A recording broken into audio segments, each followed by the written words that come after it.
Hello, my name is Andrea Coleman and I am going to demonstrate for you the Artfelt Woodland Animal Picture Kit. It's available to buy on my website artfelt.co.uk.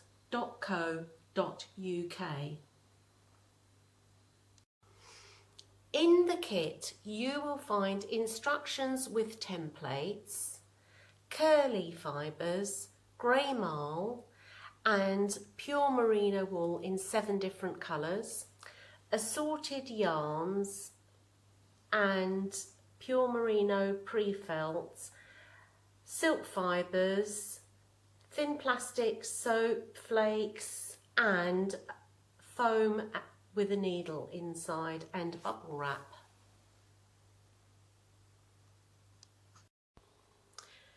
Before starting your felt, there's a little bit of preparation to do. Mix up your soapy water using instructions and mark your bubble wrap. All the measurements are in your instructions. I'm going to begin with using the rust fleece to make the pre-felt for your squirrels.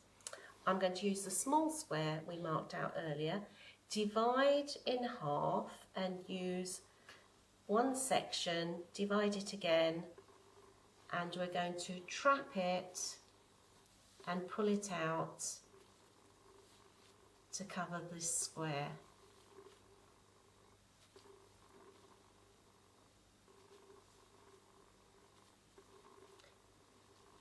When you've finished covering the square, we are now going to go in the opposite direction.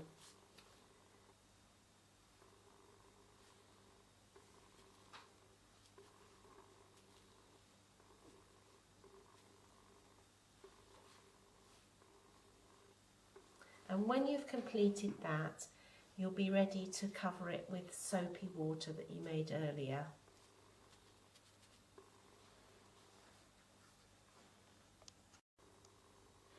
I've sprinkled it with soapy water and now I'm going to put the thin plastic over it and press down. Just do this to make sure the water saturates everything. Don't worry too much about the edges. And then I am going to sprinkle a little bit of water, of the soapy water, back on top, and with my hand I'm going to rub in this direction for a minute. Once you've done that for a minute, you can then rotate it round, so then you're doing it from that direction for a minute, and then that direction, and then that direction for a minute. If it doesn't feel firm after that, you can repeat what you've just done.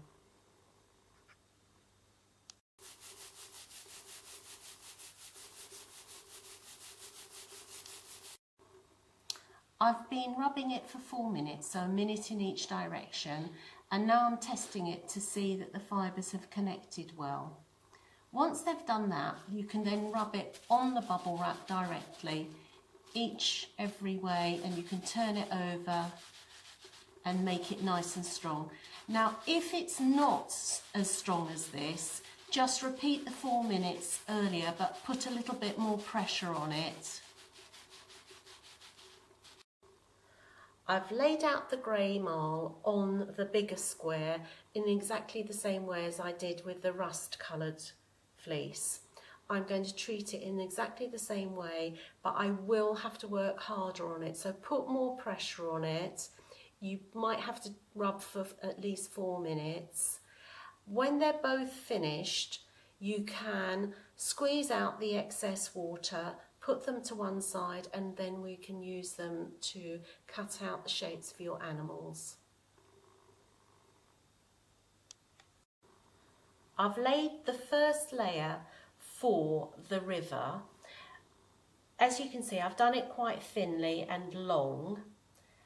It's very important that the first layer is in the vertical direction, and then we can go across in the horizontal direction.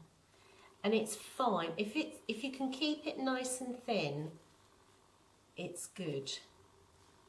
I've probably given you more than you need of the fibres. And once we've done this, we can put the blue silk on top, which I will do now. So with the silk, you might need your scissors. It's quite difficult to work with, but don't worry, you need very little, and it does its own thing. Nobody can control it. So just lay it on top, and then we can add the soapy water. And it doesn't have to be super strong, this. It can be a little bit softer than the squirrels or the grey marl that you did earlier. Before making my background, I prepare it by dividing the light sky blue and the grey green into 3 approximately equal amounts. I have started making the background of the picture. I've taken 1/3 of the pale sky blue and 1/3 of the grey green, and I've laid it all in a horizontal direction, and I've used the halfway line to help me. So there's about half blue, half grey green. If you do run out of fleece, take a bit from one of the other piles. I've started the second layer with one of the other thirds, one of those piles of thirds, the pale blue to begin with, all in a vertical direction, using the halfway line to help, and then I'm finishing with the grey green, and let the colours mingle.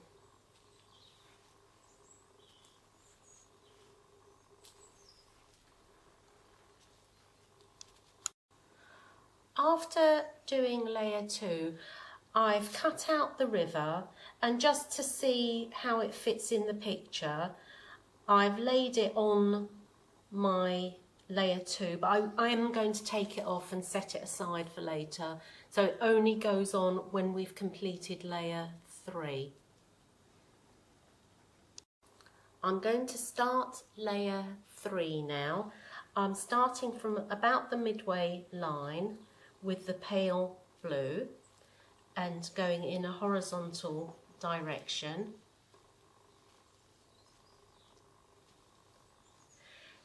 And as I work my way up, I will introduce the darker pale blue.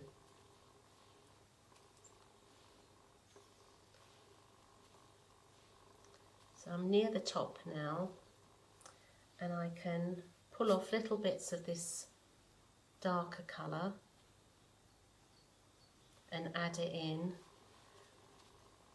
and I can run it from the top downwards so the two colours mingle.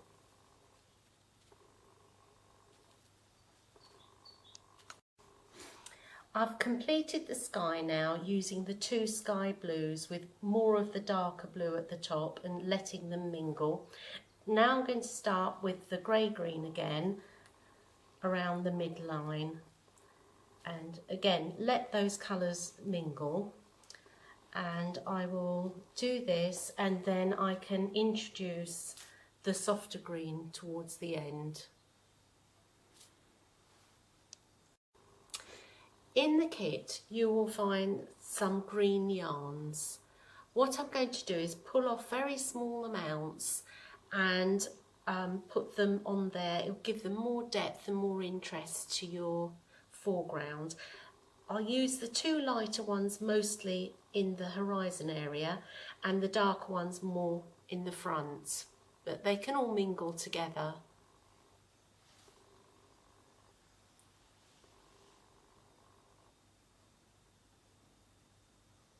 It takes quite a while to build this picture up. I really enjoy this part.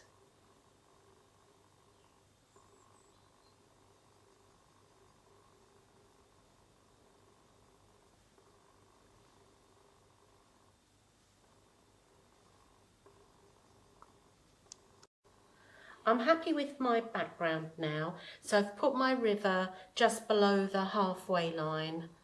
And if it's not long enough, you can just cut a little bit out and add it in, like so.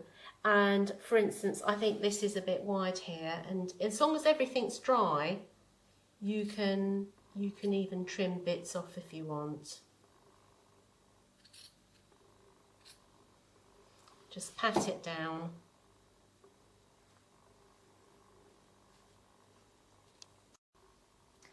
I've cut the space dyed brown yarn into between 8 and 9 centimetres. You don't have to be super accurate. And then if you roll it in the middle like this, and then you can part it to make branches and give them a little twist. The more branches the better, at least 3. If one looks too long, you can always trim it with scissors, like I have on that one there. This one looks a bit messy, but it will be fine by the time it's in the picture. Sometimes the messiest ones are the best ones. There, we'll put it to one side.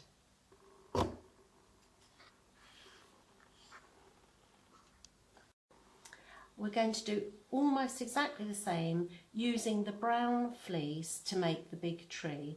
Take a small section off, roll it in the middle, and then we can cut part of the bottom off like so. You can always adjust things, and then we're going to make as many branches as we can. So part it, twirl it, and this one you'll definitely need to cut the ends off.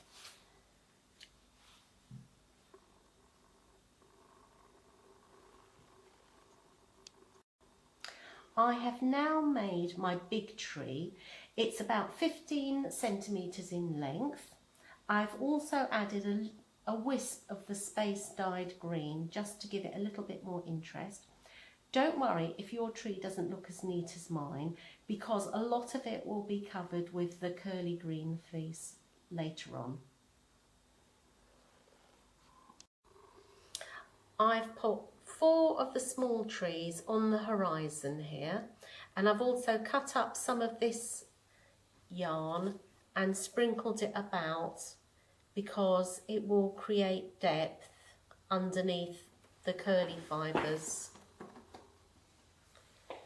which we can put on. Also, with the curly fibres, do cut them up if you need to. If they're not the right size, don't worry. Don't pull them too hard, otherwise the curls will get lost. And the other thing is, I think it's really nice if you've got some sky showing behind.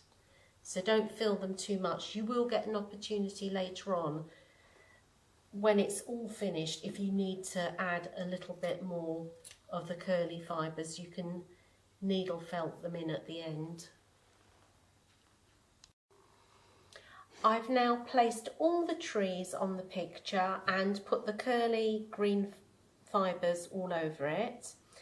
And also I am now going to just cut a little bit of the small yarn up that's in your, just quite sparingly, for blossom in your tree.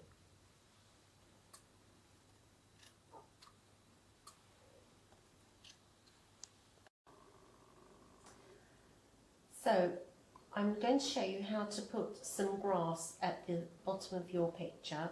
I have taken some of the yarns and I'm just pulling a few bits off, and I'm going to then mix it with the silk, approximately 50-50, and you just pull it apart and then join it up again until it looks a bit like this. Then we're going to cut it in half and then spread it out over the picture.